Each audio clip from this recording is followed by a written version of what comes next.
Assalamualaikum warahmatullahi wabarakatuh. Selamat siang sahabat BMA dimanapun berada. Semoga hari ini tetap semangat belajar akuntansinya dan juga tetap dalam keadaan sehat ya. Nah, hari ini kita akan coba membahas tentang laporan keuangan perusahaan dagang dengan menggunakan metode periodik. Baik, kita akan mulai. Nah, di sini saya akan coba menggunakan data yang kemarin kita sudah bahas, yaitu neraca lajur. Nah, dari neraca lajur ini nantinya akan saya buat ya laporan keuangannya untuk PD BMA. Bagaimana cara membuatnya? Mari kita akan coba buat.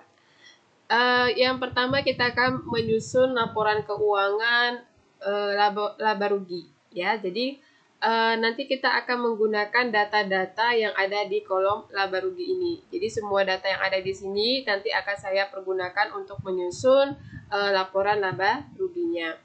Nah, mari kita akan buat ya. Yang pertama adalah di sini ada perbedaan dengan perusahaan jasa. Kalau perusahaan jasa itu kan kita lebih kepada isi laporan laba rugi itu pendapatan dan beban saja. Nah, kalau di perusahaan dagang kita akan membuat laporan keuangan itu lebih kompleks karena ada yang namanya penjualan, ada namanya pembelian, dan juga persediaan dan lain sebagainya. Nah, untuk menyelesaikan ini ya, di sini sebenarnya sudah saya selesaikan, cuma untuk menyingkat waktu ya, jadi saya sudah selesaikan, tapi saya akan jelaskan satu persatu bagaimana prosesnya. Nah, di sini kita lihat ada penjualan. Nah, penjualan ini kita ambil dari kolom ini, dari kolom laba rugi di sini ya. Jadi kita akan pindahkan kemari. Kemudian ada potongan penjualan. Ini kita juga ambil dari sini. Ya, ini dia yang berkaitan dengan penjualan. Jadi karena dia posisi di debit, otomatis kita akan buat dia menjadi kurang. Nah, kalau misalnya seandainya ada retur penjualan, maka nanti kita tambahkan dulu retur dan potongan penjualan, baru dikurangkan dengan penjualannya. Kalau sudah kita kurangkan dengan penjualan, maka nanti ini kita dapatkan nominal 36 juta sekian yang disebut sebagai penjualan bersih. Oke, kalau kita sudah dapat penjualan bersih, maka sekarang kita akan melakukan perhitungan harga pokok penjualannya. Harga pokok penjualan ini dihitung dengan cara persediaan barang dagang awal dulu. Kita pindahkan persediaan barang dagang awal itu ini. Ada 12 juta. Nah, saya akan pindahkan kemari. Kemudian jikalau ada di bulan itu pembelian ya, atau retur atau potongan atau beban angkut pembelian, maka kita akan pindahkan juga. Misalnya tadi kan pembelian sudah. Nah, kemudian ada beban angkut pembelian, maka nanti akan saya tambahkan ya. Ini ada beban angkut pembelian, maka saya akan tambahkan. Dapatlah 25.600.000. Nah, karena ada di sini retur ya, returnya ada. Oke, gimana ya? Retur. Ini ada retur dan potongan pembelian ya sebesar Rp400.000 nih. Maka saya akan pindahkan kemari juga ya. Saya akan pindahkan kemari returnya Rp400.000. Kemudian nanti akan saya kurangkan dengan yang sebelumnya ya, dengan nominal ini. Nah, nanti kita akan dapat 25.200.000. Ini akan kita sebut sebagai pembelian bersih. Nah, pembelian bersih ini nanti akan kita tambahkan dengan persediaan barang dagang awal. Jadi, persediaan barang dagang awal ditambah dengan pembelian bersih, maka dapatlah 37.200.000. Ini kita akui sebagai barang dagang tersedia untuk dijual. Kemudian, kita akan lihat lagi berapa persediaan barang dagang akhir kita. Kita lihat di sini persediaan barang dagang akhir ternyata ada 15 juta rupiah. Berarti di sini akan kita kurangkan. Nah, dari barang dagang tersedia untuk dijual ini kita kurangkan dengan persediaan barang dagang akhir, maka dapatlah kita harga pokok barang dijual itu sebesar Rp22.200.000. Ini adalah harga pokok barang dijual. Kemudian kita akan kurangkan penjualan bersih ini dengan harga pokok barang dijual, maka dapatlah Rp14.170.000 ini sebagai laba bruto atas penjualan. Jadi ini adalah laba bruto kita atas penjualan yang terjadi, Rp14.170.000. Kalau sudah seperti ini, maka selanjutnya kita harus mencari berapa sebenarnya laba bersih operasional kita. Jadi laba bersih operasional ini kita hitung dengan cara memindahkan semua beban-beban yang ada di kolom laba rugi di sini. Jadi di sini ada beban gaji karyawan, ada beban listrik, kemudian beban perlengkapan, beban penyusutan peralatan, beban sewa. Nah, ini semua akan saya pindahkan nominalnya ke dalam laporan laba rugi. Di sini saya pindahkan ada beban gaji karyawan 3.500.000, beban listrik 150.000, beban perlengkapan 500.000, beban penyusutan peralatan kantor 2.600.000, beban sewa 400.000. Kalau sudah semuanya kita pindahkan ke laporan laba rugi, maka kita lakukan yang namanya penjumlahan. Dan penjumlahan ini nantinya kita dapatkan sebesar 7.150.000. Ini semua beban-beban operasional ini kita akan kurangkan dengan laba bruto atas penjualan kita sebelumnya. Jadi, laba bruto atas penjualan dikurangi dengan beban operasional, maka dapatlah nominalnya 7.020.000. Ini akan kita akui sebagai laba bersih operasional. Jadi, ini adalah laba bersih operasional kita. Kemudian, kalau ternyata ada pendapatan operasional atau pendapatan di luar operasional, maka kita bisa tambahkan, ya. Jadi di sini karena di PDBMA ini hanya ada pendapatan di luar operasional, maka saya akan tambahkan. Tambahkan di sini pendapatannya itu sebesar 1.050.000. Ini ya, ini dia. Pendapatan komisi 1.050.000.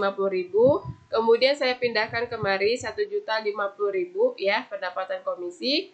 Kemudian saya tambahkan dengan laba bersih operasional sebelumnya. Jadi laba bersih operasional sebelumnya saya tambahkan dengan pendapatan komisi, maka dapatlah jumlahnya 8.070.000. 8.070.000 ini akan saya akui sebagai laba bersih sebelum pajak. Nah, kalau sudah seperti ini, berarti laporan laba rugi kita sudah selesai. Coba kita lihat nominalnya. Ternyata nominal yang ada di kolom laba rugi ini sama dengan yang ada di sini. Oke, sama-sama Rp8.070.000. Ini sudah selesai ya, laporan laba rugi kita untuk perusahaan dagang dengan menggunakan metode periodik sudah selesai. Selanjutnya apa yang kita lakukan? Yang kita lakukan adalah menghitung laporan perubahan ekuitas. Ya, laporan perubahan ekuitas nanti datanya ya. Datanya itu bisa kita ambil dari sini, dari neraca. Ya, apa saja data yang kita butuhkan, kita lihat. Nah, ini saya sudah juga di sini saya juga sudah selesaikan ya laporan perubahan ekuitasnya untuk menyingkat waktu, tapi saya akan jelaskan juga. Jadi untuk menghitung laporan perubahan ekuitas ini kita membutuhkan data akun dan nominalnya. Yang pertama adalah modal Aisyah. Jadi ini modal awal yang ada di perusahaan BMA. Di sini saya akan ambil modal awalnya itu adalah sebesar 55 juta. Ya, karena ini adalah modal kita memang dari awal, ya kan? Nah, kemudian ada laba bersih. Nah, kalau memang perusahaan kita mengalami laba bersih, maka nanti saya akan buat di sini laba bersih atau laba usaha. Dan coba kita lihat, ternyata ya, iya di sini kan laba bersih sebelum pajak 8.070.000. Maka nanti di sini saya akan buat laba bersihnya 8.070.000. Kemudian kalau ada prive atau ya apabila ada prive, maka nanti kita akan kurangkan dengan laba bersih kita. Coba kita cek dulu ada tidak prive kita. Ternyata ada. Prive kita adalah sebesar 5 juta. Berarti saya akan kurangkan ya. Laba bersih ini dikurangkan dengan prive yang ada. Jadi dapatlah nominalnya itu 3.070.000. 3.070.000 ini kita akui sebagai penambahan ekuitas. Kenapa penambahan? Karena dia laba. Kalau tadi dia rugi, maka ini saya anggap sebagai pengurang ekuitas kita. Nah, kemudian saya akan tambahkan 55 juta modal awal ini saya tambahkan dengan penambahan ekuitas 3.070.000, maka saya akan dapat 58.070.000 sebagai modal Aisyah di akhir 31 Desember. Nah, ini dia ya cara mengerjakannya. Jadi, untuk perubahan ekuitas juga sudah selesai. Kita mendapatkan Rp58.070.000. Kemudian selanjutnya adalah kita melakukan perhitungan laporan posisi keuangan. Ini dia. Di sini juga saya sudah selesaikan, tapi saya akan jelaskan juga. Jadi laporan posisi keuangan itu kita dapatkan data-data nominalnya berasal dari kolom neraca ini. Jadi semua akun-akun aktiva akan kita pindahkan sesuai posisinya di bagian kiri ya, seperti ini. Nah ini ya. Jadi ini pertama kita buat aktiva lancar, kemudian nanti aktiva tetap. Nah, aktiva lancar itu apa saja? Aktiva lancar itu, ya, ini dia. Ini ada kas, piutang usaha, persediaan barang dagang, sewa diberi muka, perlengkapan. Ini adalah aktiva lancar. Kemudian ditambah lagi di sini piutang pendapatan. Maka semua, ya, semua akun-akun ini, ya, yang berkaitan dengan aktiva lancar, beserta nominalnya akan saya pindahkan ke laporan posisi keuangan. Maka dia nanti jadinya seperti ini. Kasnya, piutang usahanya, piutang pendapatannya, persediaan barang dagangnya, sewa diberi mukanya, perlengkapannya, saya tambahkan seluruhnya. Kemudian dapatlah jumlah aktiva lancar itu Rp74.770.000. Kalau sudah aktiva lancar kita pindahkan, maka selanjutnya adalah aktiva tetap. Aktiva tetap itu kita lihat di sini ternyata ada satu, peralatan kantor. Nah, kemudian kita akan kurangkan dengan akumulasi penyusutan peralatannya. Di sini peralatan kantornya 26 juta. Sedangkan akumulasi penyusutan peralatannya 3.600.000. Maka saya akan pindahkan peralatan kantor 26 juta dikurangi dengan akumulasi penyusutan 3.600.000. Saya dapatkan jumlah nominalnya Rp22.400.000. Nanti Rp22.400.000 ini akan saya tambahkan dengan jumlah aktiva lancar. Maka saya dapatkanlah total aktivanya sebesar Rp97.170.000. Kalau aktiva lancar dan aktiva tetap sudah kita hitung dan kita telah mendapatkan total aktiva, maka ini sudah selesai. Kemudian kita akan berpindah ke sini. Ini kita akan mencari akun dan nominal liabilitas atau utang atau pasipa ya. Di sini kita akan pindahkan akun-akun utang. Di sini ada utang dagang. Utang dagangnya Rp38.600.000. Kemudian di sini saya lihat lagi ada utang gaji. Utang gajinya Rp500.000. Oke.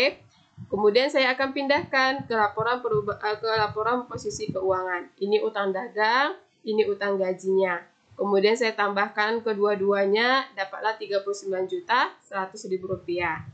Setelah itu, baru kita akan menghitung memindahkan ya. Kita memindahkan akun modal Aisyah, yaitu untuk ekuitasnya.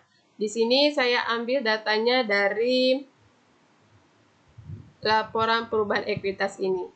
Jadi modal akhir ini saya pindahkan ke laporan posisi keuangan Rp58.070.000. Kemudian ini saya tambahkan dengan jumlah liabilitas Rp39.100.000.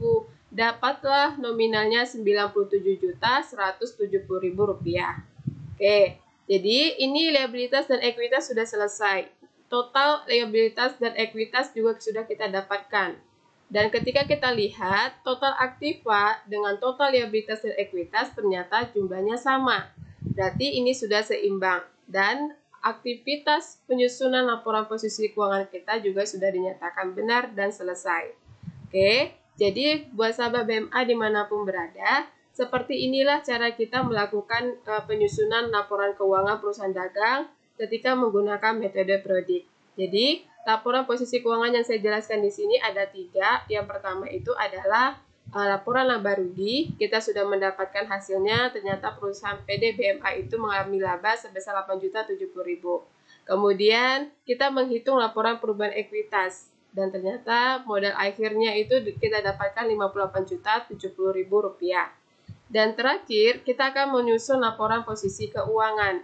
Dan setelah itu kita akan memperoleh dan ternyata kita telah memperoleh nominalnya Rp97.170.000 dan dua-duanya sama dan seimbang.